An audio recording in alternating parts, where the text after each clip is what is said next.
얼마 전에 파혼을 했는데 사실 아직도 잘 실감이 나지를 않아요. 연애를 처음 시작하기 전부터 한참 둘이 사이좋게 연애할 때, 그리고 최근 결혼 이야기 보고 가며 준비하던 몇 개월 되지 않는 시간 동안 결혼 상대였던 남자친구와는 사소한 다툼 한 번 없었거든요. 차라리 둘 사이의 성격 차이 때문에 커다란 문제가 있었다던가 아니면 막장 드라마에나 나올 법한 들켜서는 안 될 말 못할 과거가 있었다면 차라리 이렇게 억울한 기분이 들지는 않았을 겁니다. 사람을 얼마나 우습게 봤으면 결혼을 한다는 이유만으로 저뿐만 아니라 제 가족까지 호구처럼 대할 수 있을까요? 아무리 아직도 여자가 결혼을 하면 시집을 간다고 말을 하긴 하지만 세상이 바뀐 지가 언제인데 말도 안 되는 논리로 예비며느리 후려치려는 집이 다른 집이 아니라 제가 결혼까지 하려고 했던 그런 집일 줄은 생각도 못했습니다. 저는 지방광역시에서 공부했고 대학 생활부터 현재까지 쭉 서울에서 혼자 지내고 있습니다. 자랑은 아니지만 학창시절에 제법 공부 좀 한다는 소리 들으며 자랐고 학교에서도 기대가 많이 컸었거든요. 결국 서울대에는 가지 못했지만 서울에서 내놓으라 하는 대학교에 들어가게 되었어요. 부모님께서는 이런 저에게 지원을 아끼지 않으셨고 그래서 대학교 때는 다른 데 신경 안 쓰고 공부에만 열중할 수 있었습니다. 물론 생활비까지 다 내주신다고 해서 제 용돈까지 다 해주시는 건 아니었기에 방학 기간에는 서울에 머물면서 과외 같은 걸 하고는 했어요.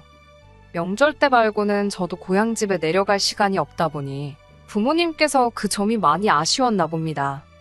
사실 지역에도 큰 회사들이 많기 때문에 부모님은 제가 대학교를 졸업하면 취직은 집 근처에 있는 이름 있는 회사에 들어가길 원하셨어요. 하지만 저도 나름 뜻이 있어서 공부를 해왔고 더 좋은 기회를 찾으려 노력하다 보니 결국은 서울에서 자리를 잡게 되었습니다. 부모님께서는 아쉬워하셨지만 결국엔 주변에 자랑을 하고 다니실 정도로 기분은 좋았나 봅니다. 회사도 국내 굴지의 대기업이기도 하고 복지면에서나 월급면에서나 지역에서 가장 좋은 회사를 두고 본다 하더라도 비교도 안 되게 좋은 곳이었거든요. 저 때문에 조금 더 고생을 하긴 하셨지만 부모님은 노후 준비가 어느 정도 다 끝나 있던 상황이었어요. 원래는 본가 근처에 있는 시골 쪽에 땅을 사놓고 거기에 전원주택을 지어놓고 텃밭 같은 거 가꾸며 은퇴를 하실 생각이었는데 막상 제가 서울에 자리를 잡으니 한번 서울에 살아보는 것도 나쁘지 않겠다 생각을 하셨나 봅니다. 그래서 은퇴 자금을 가지고 서울에 아파트를 하나 구입하셨어요. 그 당시에는 대출의 규제도 지금처럼 심해지기 전이었고 그때 당시에도 비싸긴 했지만 집값이 지금 정도까지는 아니었거든요. 대신 시골에 집 짓고 사는 예산보다 서울의 아파트가 예산을 훨씬 더 넘었기 때문에 부모님이 은퇴는 잠깐 미뤄두시고 더 일을 하게 되었습니다. 원래는 전세를 놓아도 되는 거였는데 어차피 제가 서울에 있는데 남한테 전세를 줄 필요가 있냐고 하시면서 어차피 남의 집에 살면서 월세 내고 그럴 거면 마음이라도 편하라고 어머니가 사놓은 아파트에서 살아도 된다고 허락을 해주셨어요. 관리비만 제가 내기로 했고 대출이자 다 갚아서 부모님이 서울 올라오시기 전까지는 제가 그 집에서 혼자 지내게 되었습니다. 그 이후로 저도 나이를 먹으며 시간이 지남에 따라 돈도 어느 정도 모아놓게 되었고 남들 하듯이 연애도 몇 번 하고 그랬지요. 그렇게 결혼 이야기까지 오가게 되는 남자친구를 만나게 되었습니다. 남자친구도 비슷한 학벌에 서로 비슷한 규모의 회사를 다니고 있습니다. 서로 누가 더 잘났네 못났네 따질 필요 없을 정도로 비슷한 조건이었고 연애하는 동안에 사소하게 다툴 일도 거의 없었기에 두 사람 서로 마음 한구석에서 결혼 생각을 하기 시작했어요. 말씀드린 대로 두 사람 사이에 아무런 문제도 없었는데 신혼집 때문에 이 사단이 나게 될 줄은 정말 상상도 못했네요. 요즘 부동산 시장이 말이 아니잖아요. 매일 뉴스를 봐도 좋은 소식이라곤 하나도 없고요. 덕분에 저희도 고민이 생긴 게 요즘 집값이 더 내려갈 수도 있다. 이자는 날이 갈수록 올라간다 하는데 무리해서 신혼집을 구해야 할 이유가 있나 싶더라고요. 다른 건 몰라도 둘이 모아놓은 돈이 꽤 되다 보니 신혼부부 대출 받으면 낮은 금리로 전세자금 대출도 받을 수 있을 것 같은데 아예 확신이 들 때까지는 전세로 사는 게 더 낫지 않겠나 하는 생각이 들었습니다. 그런 와중에 저희 어머니한테 제안이 왔어요. 어머니도 뉴스에서 집값 문제로 연일 난리인 걸 보고 계시니 고민이 많으셨거든요. 집값이 계속 떨어질 거라는 말은 제가 지금 살고 있는 어머니 명의의 집도 피해갈 수 없는 일이었지요. 다만 저희 어머니는 서울에 집을 구하신 지가 오래되었고 사실 여전히 그때 가격과 비교해보면 집으로 이득을 엄청 많이 본 상황이었어요. 거기에 아직도 소문만 무성한 재개발은 이루어지지 않아서 사실상 아직 집값이 한 번 더 오를 수 있는 호재가 남아있는 상황이고요. 그런데 어머니 입장에서는 이미 올 초에 집값이 최고점을 찍었고 지금 많이 내려간 상황인데 솔직한 마음에 조금 손해봤다는 느낌을 지울 수가 없었나 봐요. 그래서 행여나 집값이 더 떨어지면 떨어진다고 하더라도 어떻게 될지는 모르니 향후 3년 정도는 무슨 일이 있어도 흔들리지 말고 지켜보자는 결론에 다다르셨고 어차피 3년 동안 손 안 댈 집인데 그러면 저희도 그때까지 그 집에서 지내라고 하라는 제안이었지요. 저희 입장에서는 아쉬울 게 하나도 없는 제안이었던 것이 어차피 제가 지금 살고 있는 집이기도 하고 새로 전세 구한다고 대출받을 필요도 없었고 여전히 관리비만 저희가 내면 된다고 하셨으니 비용을 절약하는 측면에서도 이 상황보다 더 나은 상황이 없었습니다. 남자친구한테 이 사실을 말했더니 남자친구도 집 때문에 걱정이 많았다면서 다행이라고 하더라고요. 그러면서 정말 잘 됐다고 하면서 이제 결혼 날짜만 잡으면 되겠다고 좋아했습니다. 그리고 그렇게 예비시댁에 인사를 드리러 갔을 때였습니다.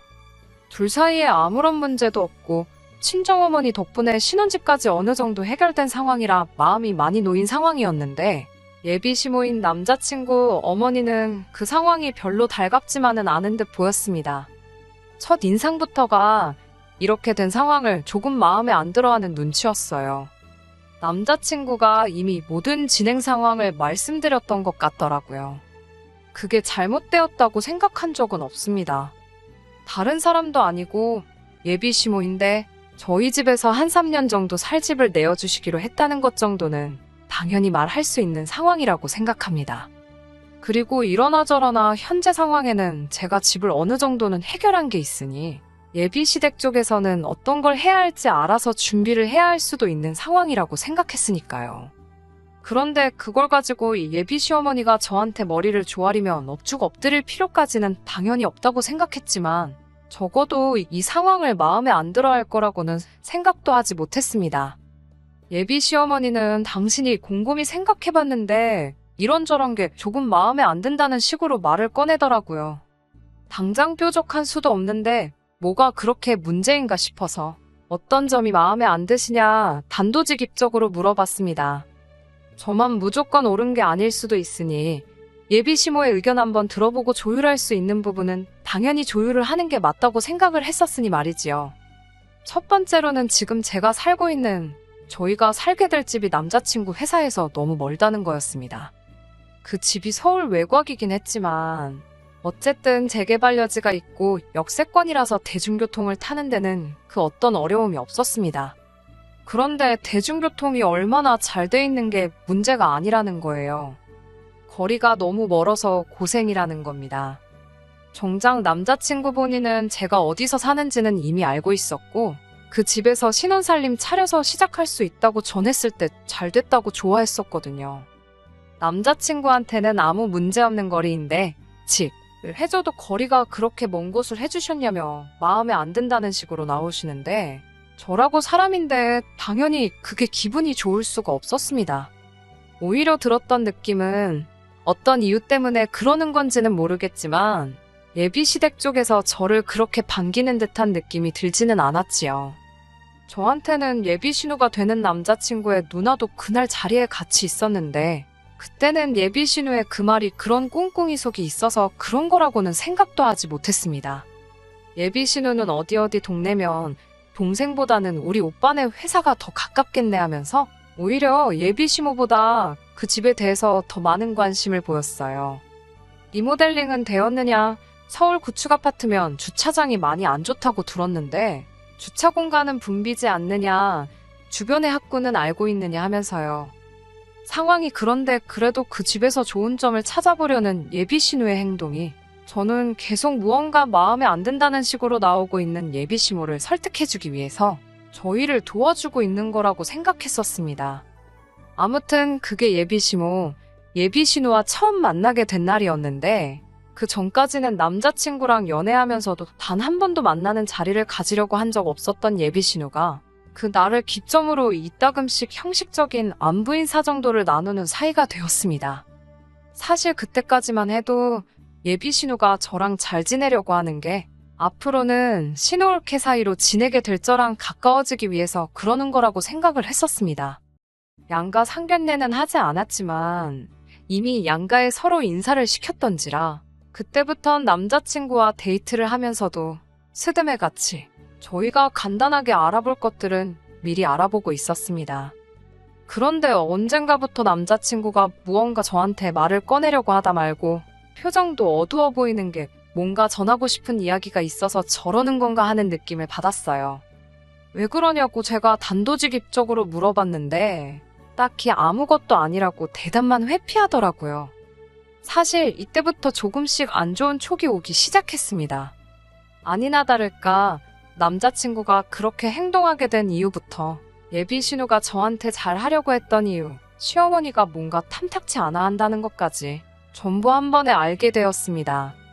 예비 시어머니가 급하게 나눌 이야기가 있으니 자리 좀 만들어 보라고 했던 그날에 자리에 나가기도 전인데 왠지 안 좋은 촉이 들기 시작했었거든요. 급하게 나눌 이야기라던가 기니할 이야기라던가 제 인생에 있어서 그런 식으로 시작된 자리에서 좋은 이야기가 나왔던 적이 한 번도 없었기에 당연히 무슨 일이 있어도 있겠다라는 생각을 해서 그런지 어느 정도 마음의 준비는 할 수 있었습니다. 나간 자리에서 계획에도 없던 예비 신우가 예비 시모와 같이 있는 모습, 그리고 남자친구가 그동안 데이트하면서 보여줬던 안 좋은 표정을 한자리에서 제 눈으로 직접 보니 안 좋은 예감은 거의 확신으로 바뀌게 되었습니다. 제가 도착해서 자리에 앉았는데도 한참 동안 아무도 말을 꺼내지 않고 어색함만 잔뜩 돌더라고요. 매도 빨리 맞는 게 낫다는 생각에 무슨 일로 자리를 만드셨냐 물었더니 예비 신우가 바로 본론으로 넘어가더라고요.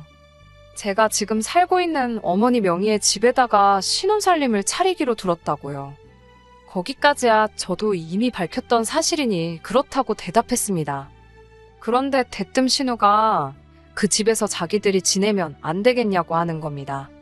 그게 무슨 소리냐고 대본에 대답을 했지요. 그러니 신우가 하는 말은 어차피 그 집이 제 집도 아니고 고쳐서 사는 것도 아니고 3년 후에 비워줘야 한다고 들었는데 누가 들어가 살든 그게 뭐가 중요하냐고 하더라고요. 신우 남편이 다니는 회사가 그 집에서 가깝다고, 거리가 먼 저희가 그 집에 들어가는 것보다 자기들이 들어가서 사는 게 오히려 이득이라고 하는 겁니다.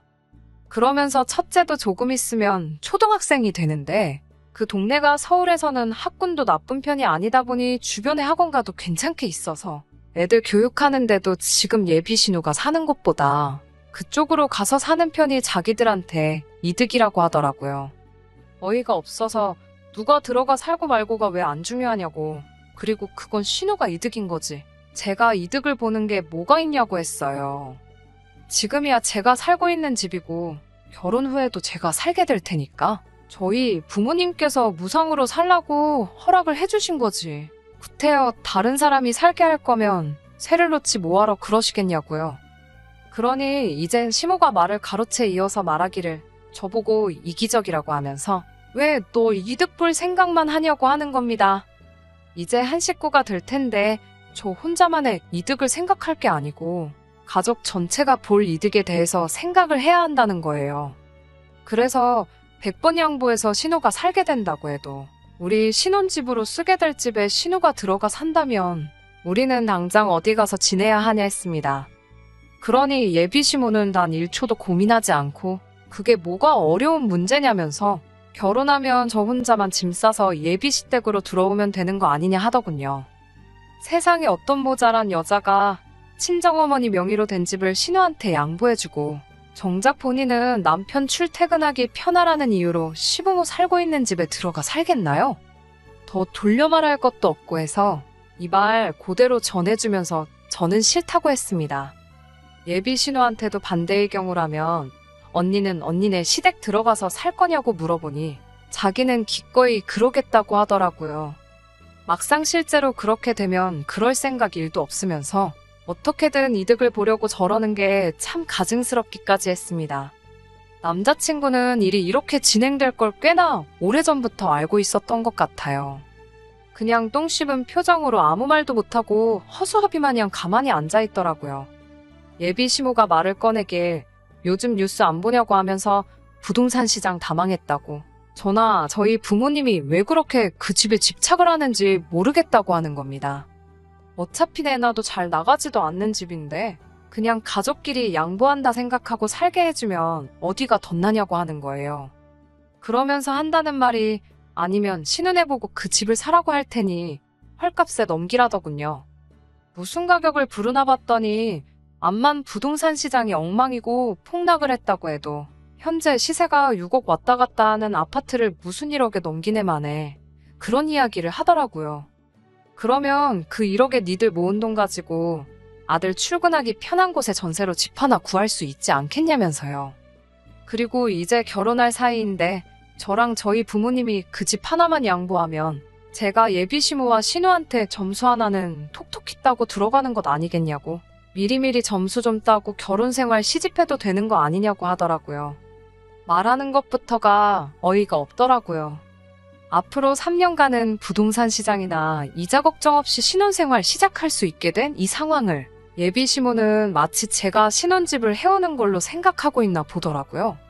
자기 엄마랑 누나가 말도 안 되는 똥고집을 부리면서 있는데 다행히 남자친구가 나서서 동조를 하거나 하진 않았지만 똥 씹은 표정하고서는 자기는 아무 잘못 없다는 식으로 자기도 피해자인 것 같은 표정을 하고 있더라고요. 그게 염치는 있구나 봐줄지언정 정신머리가 제대로 박힌 놈이 할 행동은 아니라는 생각이 들었어요. 온갖 불쌍한 척은 다 해서 어찌어찌 예비 시모나 신우가 우리 친정엄마 집을 거저먹으려는 계획을 막아내고 그 집에서 계획대로 신혼집 차리고 결혼생활 시작한다고 하더라도 앞으로 저런 자식하고 결혼해봐야 고부 갈등이 생기는 건 당연한 일이고 제대로 된 방패막이 역할은 긁는 거나 마찬가지라는 생각이 딱 들었습니다. 더 이야기할 것도 없었어요. 날강도라고 하더라도 이 정도로 양심 없게 남의 재산을 거저먹으려 들지는 않았을 겁니다. 그래서 조용히 자리에서 일어나서 한마디 했어요. 모자란 남자를 내 남편으로 받아들이는 거에 대해서 후회는 없겠지만 낯짝 두껍고 파렴치한 사람들을 내 남편의 가족이라는 이유 하나만으로 감싸고 가야 한다면 평생 후회 속에 살 것 같다고, 그리고 지금이 딱 그런 상황이라고요. 저는 결혼 후에 제 결정을 후회하면서 살고 싶은 생각이 없으니 이혼보다는 파혼이랬다고 그냥 결혼은 없던 일로 하자고 했습니다.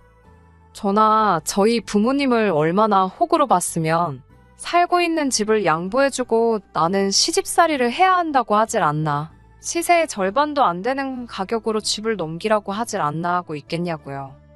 예비 시모는 상황 파악도 못하고 저보고 자기도 계산적인 며느리는 보기 싫다고 하더라고요. 그러니까 남자친구가 그제서야 얼굴이 사색이 되어서는 다 늦어서 제 편을 들기 시작하는 겁니다. 솔직히 엄마고 누나고 다 너무했다고 하면서 그동안 저랑 결혼 준비하면서 보였던 표정이 이미 진작부터 오고 갔던 이야기라는 건 어린애라도 눈치챘을 법한 상황이었어요. 하지만 너무 늦었죠. 파혼하게 생겼으니 늦게나마 저를 잡으려고 자기가 잘못한 거 뉘우치고 잘 하려는 것처럼 보일 수도 있겠지만 오히려 더 늦게 저렇게 액션을 취하는 게 더 괘씸했어요.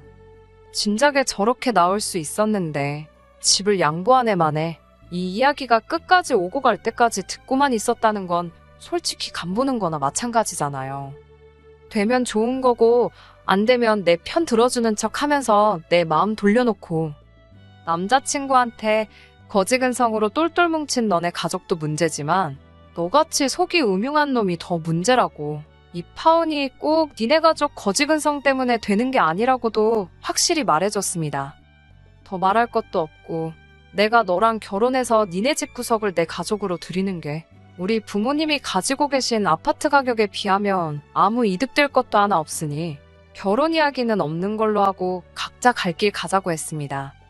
이제 와서 미안하단 말 할 것도 없고 애초에 잘못된 거 진작에 알았으면 미안할 일을 안 만들었으면 되는 거 아니겠냐고 하니 남자친구나 예비시모나 그 자리에 누구도 제 말에 그럴싸한 대답을 하는 사람은 아무도 없더군요. 주변 지인 중에서 저한테 그래도 그렇지 그렇게 오래 만나고 결혼 이야기까지 오고 가던 남자친구를 하루아침에 헌신작 버리듯이 버릴 수가 있냐고 하는 사람도 있더라고요.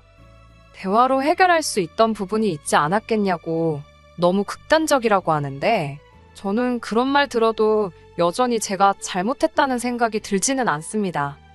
오히려 괜히 질질 끌었다가 나중에 이 꼴 저 꼴 못 볼 꼴 다 보고 그리고 나서 후회 속에 이혼하는 것보다 길게 볼 것도 없이 결혼조차 안 하는 게 더 이득 아니겠냐는 생각이에요. 결혼이 사랑만으로 할 수 있는 게 아니라는 말이 오늘따라 더 와닿는 하루네요. 끝까지 들어주셔서 감사합니다. 오늘의 사연은 여기까지입니다. 구독과 좋아요, 알람 설정 부탁드리고 더 좋은 사연으로 다시 찾아뵙겠습니다. 감사합니다.